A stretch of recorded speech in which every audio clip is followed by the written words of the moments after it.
ये कहानी है एक चाइनीज़ लेडी शेफ़ की जिसका सीनियर उसे किसी भी हालत में जॉब से निकलवाना चाहता है। आखिर वो ऐसा क्यों कर रहा है, आइए जानते हैं। कहानी शुरू होती है एक रेस्टोरेंट की किचन से, जहाँ किम नाम की एक लड़की अंदर आ जाती है। तो उसे देखकर रॉबिन, जो यहाँ का हेड शेफ़ है, वो उससे पूछता है कि तुम कौन हो और यहाँ अंदर क्या कर रही हो, तुम्हें अंदर आने की परमिशन किसने दी। किम बताती है कि मैंने आज ही ज्वाइन किया है, मैं एक कुक हूँ और आज से मैं आपको असिस्ट करूँगी। रॉबिन कहता है कि तुम मजाक तो नहीं कर रही, ज़रा देखो अपने आसपास, क्या तुम्हें यहाँ कोई औरत काम करते हुए दिख रही है। नहीं, क्योंकि मेरे होते हुए इस किचन में कोई भी औरत काम नहीं कर सकती, because man are the best cook in the world. औरत हो, औरत की तरह रहो, घर जाओ और अपने पति और बच्चों के लिए खाना बनाओ। यहाँ खाना बनाना तुम्हारे बस की बात नहीं है। किम बिना अपना आपा खोए उससे कहती है कि आप ये कैसी बातें कर रहे हैं, मेरे पास काम का एक्सपीरियंस है और मैं इससे पहले भी चाइना में प्रोफेशनल कुकिंग कर चुकी हूँ। रॉबिन उसे इंसल्ट करते हुए कहता है, ओह तो तुम क्या बनाते थी चाइना में, केचुए, चमगादड़ या फिर सांप? इससे ज़्यादा तुम्हें आता ही क्या होगा। तुम्हारे लिए यही अच्छा है कि तुम ये जॉब छोड़ दो, नहीं तो मैं छुड़वा दूंगा।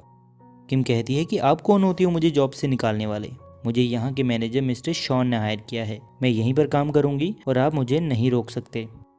तभी वहाँ मैनेजर आ जाता है और वो रॉबिन से कहता है कि मैं जो भी कह रहा हूँ ध्यान से सुनो। अभी हमारे रेस्टोरेंट में शहर के सबसे famous food critic Chase Clark आ रखे हैं, तो वो जो भी ऑर्डर करें उसे बनाओ। खासकर टेस्ट और प्रेजेंटेशन में कोई चूक नहीं होनी चाहिए, क्योंकि मैं नहीं चाहता कि हमारे रेस्टोरेंट को लो रेटिंग्स मिले। रॉबिन कहता है कि आप चिंता मत करो, मैं आज अपने हाथों का ऐसा जादू चलाऊंगा कि मिस्टर क्लार्क अपनी उंगलियां चाटते रह जाएंगे। लेकिन उससे पहले मुझे आपसे एक बात करनी है। दरअसल हमें एक मेल कुक की ज़रूरत थी और आपने इस लड़की को हायर कर लिया। मैनेजर कहता है कि ऐसी कौन सी डिश है जो एक फीमेल शेफ़ नहीं बना सकती। और रही किम की बात, तो वो एक प्रोफेशनल कुक है, मेरे रेस्टोरेंट में काम करने के लिए उतना काफ़ी है। मुझे मेरे एम्प्लॉयज़ के मर्द या औरत होने से कोई मतलब नहीं। तुम ये सब बकवास छोड़ो और अपने काम पे ध्यान दो, वही तुम्हारे लिए अच्छा होगा। हायरिंग की चिंता तुम मेरे पे छोड़ दो। इतना कह के मैनेजर वहाँ से चला जाता है। दुनिया भर की बेइज्जती करवाने के बाद रॉबिन फिर से मुंह उठाकर किम के पास जाकर कहता है कि तुम ज़्यादा खुश मत हो, क्योंकि मेरे रहते तुम यहाँ नहीं टिक सकती। इसके बाद रॉबिन अपने जूनियर्स को काम डिस्ट्रीब्यूट कर देता है, लेकिन वो किम को कोई काम नहीं देता। किम खुद उसके पास जाकर कहती है कि मेरे लायक कोई काम है, तो रॉबिन कहता है तुम्हारे लायक? हाँ, मेरे पास तुम्हारे लायक एक बढ़िया काम है। जिसके बाद वो उसे ढेर सारे बर्तन दिखाकर कहता है कि ये रहा तुम्हारा काम, जो तुम्हें सूट भी करता है। अगर तुम्हें काम पसंद नहीं आया तो बेशक तुम यहाँ से जा सकती हो। किम कहती है कि ठीक है, मैं सारे बर्तन साफ कर दूंगी, लेकिन इसके बाद आपको मुझे कुछ कुक करने को देना होगा।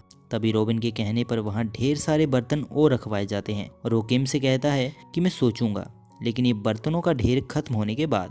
थोड़ी देर बाद हम मैनेजर को रॉबिन से बात करते हुए देखते हैं और वो फूड क्रिटिक मिस्टर क्लार्क के बारे में ही बात कर रहा था, क्योंकि वो रॉबिन की बनाई हुई 3 डिशेस एक के बाद एक रिजेक्ट कर चुका था और अब उसने मीट पाई ऑर्डर किया था। ये देखकर मैनेजर की जान हलक में आ चुकी थी, क्योंकि इनके लिए मिस्टर क्लार्क से मिलने वाली रेटिंग बहुत मायने रखती है और इसके लिए आज उसे इम्प्रेस करना जरूरी था। मैनेजर रॉबिन से कहता है कि मैं नहीं जानता कि तुम अब क्या करोगे, लेकिन जो भी करना एकदम ध्यान से। मिस्टर क्लार्क को हमारे खाने से खुश करना तुम्हारी जिम्मेदारी है। तभी किम वहाँ आती है और रॉबिन से कहती है कि मैंने सारे बर्तन साफ कर दिए हैं और अब मुझे कुछ कुक करना है। रॉबिन कहता है कि तुम देख नहीं रही मैं बिजी हूँ, मेरे पास अभी सबके लिए बिल्कुल टाइम नहीं है। किम कहती है मैं जानती हूँ आप बहुत बिजी हो, लेकिन आप मुझे एक मौका तो दीजिए। मिस्टर क्लार्क के लिए मीट पाई मैं बना सकती हूँ, और अगर उन्हें मेरा बनाया हुआ मीट पाई पसंद नहीं आया तो अब बेशक मुझे काम से निकाल देना। ये सुनने के बाद रॉबिन थोड़ी देर सोचता है और उसे अलाउ कर देता है और वो उससे कहता है कि तुम्हें जो बनाना है तुम बना सकती हो, लेकिन बनने के बाद तुम्हारा पाई मैं चेक करूँगा और अगर मुझे वो पसंद नहीं आया तो तुम उसी वक्त यहाँ से चुपचाप निकल जाना। दरअसल रॉबिन किसी भी तरीके से किम को निकालना चाहता था और इसे कुकिंग के लिए अलाउ करना भी उसकी एक सोची समझी चाल थी। इसके बाद ये दोनों अपना अपना पाई बनाने में जुट जाते हैं, लेकिन कुकिंग करते टाइम भी रॉबिन अपनी हरकतों से बाज नहीं आ रहा था। आधे घंटे बाद दोनों का पाई बनके तैयार हो चुका था और शर्त के अनुसार किम को अपना बनाया हुआ पाई पहले रॉबिन को टेस्ट करवाना था। किम का बनाया हुआ पाई देखकर रॉबिन कहता है कि ये कैसा पाई है, ये तो दिखने में ही अजीब सा लग रहा है, कहीं से खाने के बाद मैं बीमार ना हो जाऊं। एक बार मेरा पाई तो देखो, इसे कहते हैं असली मीट पाई। खैर इसके बाद वो जैसे ही किम के बनाए हुए पाई को टेस्ट करता है तो अजीब सा मुंह बनाकर कहता है कि ये क्या बना दिया तुमने, इससे घटिया चीज मैंने आज तक नहीं खाई। तुम एक काम करो, अपना सामान उठाओ और निकलो यहाँ से, क्योंकि तुम शर्त हार चुकी हो। ये सुनकर किम को बुरा तो लगता है, लेकिन वो अब कुछ नहीं कर सकती थी। खैर अब बारी थी मिस्टर क्लार्क को मीट पाई सर्व करने की, तो रॉबिन चुपके से किम के बनाए हुए पाई को खुद जाकर सर्व कर देता है। दरअसल किम ने जो पाई बनाया था वो काफी टेस्टी था, लेकिन रॉबिन अपनी मेल ईगो के चक्कर में बस किम को यहाँ से किसी भी हालत में निकालना चाह रहा था। मिस्टर क्लार्क उसकी फर्स्ट बाइट लेते ही कहते हैं कि ऐसा टेस्टी पाई मैंने आज तक नहीं खाया, क्या ये तुमने खुद बनाया है? रॉबिन कहता है हाँ, ये मैंने ही बनाया है। वहीं किचन में किम देखती है कि रॉबिन का मीट पाई वैसे का वैसा ही पड़ा हुआ था, लेकिन उसके बनाए हुए पाई का आधा हिस्सा गायब था। किम समझ जाती है कि ये सब रॉबिन का ही किया धरा है। दूसरी ओर मिस्टर क्लार्क उस पाई से इम्प्रेस होकर रॉबिन से पूछते हैं कि आखिर तुमने ये बनाया कैसे, इसके टेस्ट का सीक्रेट क्या है? रॉबिन कहता है सॉरी सर, मेरा प्रोफेशन मुझे इस बात की इजाज़त नहीं देता कि मैं अपनी सीक्रेट रेसिपी किसी से भी शेयर करूं। मिस्टर क्लार्क कहते हैं कि अगर ये बात है तो मैं तुम्हें एक ऑफर देता हूं, तुम मुझे इसकी रेसिपी बताओ और मैं तुम्हें और तुम्हारे रेस्टोरेंट को फुल रेटिंग्स दूंगा। साथ ही अपनी मैगजीन में तुम्हारे ऊपर डेडिकेटेड एक आर्टिकल भी लिखूंगा, जिससे तुम रातों रात फेमस हो जाओगे। उसकी ये बातें सुनकर उस रेस्टोरेंट का मैनेजर शॉन वहाँ आता है और रॉबिन से कहता है तुम सोच क्या रहे हो, मिस्टर क्लार्क को जल्दी से इसकी रेसिपी बताओ। लेकिन रॉबिन अब फंस चुका था, वो बताए तो बताए क्या, क्योंकि ये पाई उसने बनाया ही नहीं था। थोड़ा टाल मटोल करने के बाद रॉबिन कहता है कि मैंने इसमें वर्सेस्टर सॉस मिलाई है और वही इसका सीक्रेट है।